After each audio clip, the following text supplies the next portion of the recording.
Take it away. All right, hello everybody. I was here a few months back to do stand-up. Show of hands, who remembers me? Oh good, nobody. Okay, perfect. So today I'm going to do a story that I feel is a root in the modern history of Cedarburg as much as it's a root in the history of Matt Nielsen. So it's almost 4th of July, right? It's about a month away, and I love the 4th of July. I love it here. I feel like Cedarburg is the epitome of Americana and family and friends and freedom on 4th of July. And I'm not just saying that. I truly feel that way. In fact, I vowed to come back here all the rest of my years for 4th of July in Cedarburg. I've done that, and we'll see how it goes from here on.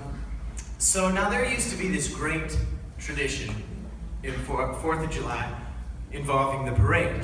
And the Boy Scouts, some of you might remember this. Hopefully you do. If you don't, I'm gonna tell you. The Boy Scouts, they bring their super soakers, their water guns, their water balloons, and buckets and everything. And so would the kids who were coming to watch the parade, because it was known that when the Boy Scouts passed, you could have a water fight with them. And it was awesome. The kids loved it. Even the adults loved it, because they're like, oh man, it's hot out here. I sweat through my 3rd shirt already. Just kids spray me, cool me off, please. It was great. It was awesome. It was awesome. The kids loved it. And I was a Boy Scout then. And I'm going to take you back. Now picture 2nd grade Matt, okay? He just got an early birthday present so he could use it in the parade. The newest and coolest super soaker that every kid had, because it was awesome. It was so powerful. It could shoot all the way across your yard. And we loved it because we're like, adults don't let us touch anything this powerful. This is awesome. And if you're my age, you might remember it. It was either purple and yellow or gray and yellow, and it had a sling on it because it was a piece of machinery. You pump it like this, and it was great.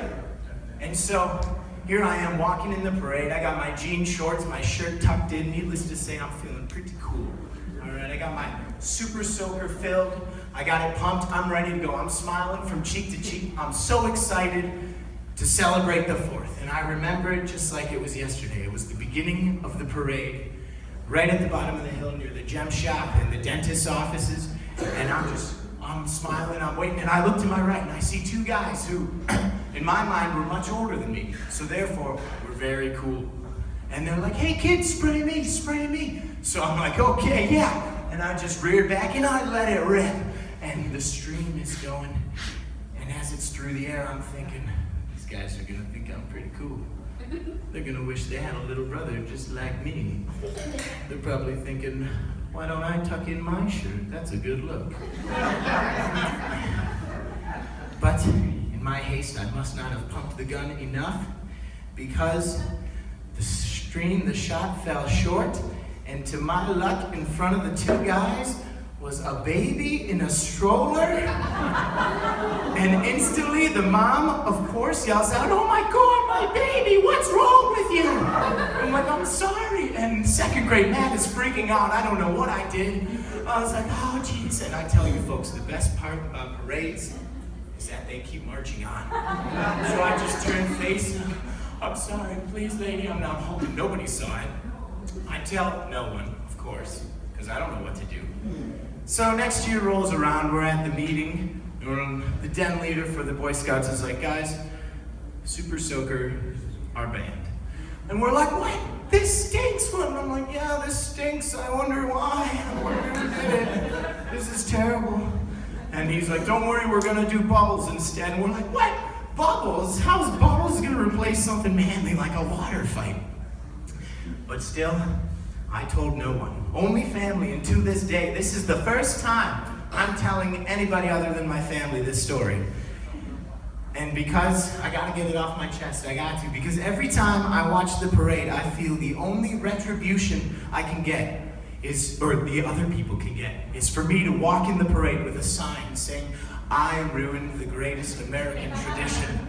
While kids can pelt me with water balloons and people can throw water at me and I'm just crying. And maybe there's a lady behind me with a bell saying, shame, shame, shame. So if you wonder what happened to that great tradition, Matt Nielsen was born. That's what happened. Thank you, folks. You've been wonderful.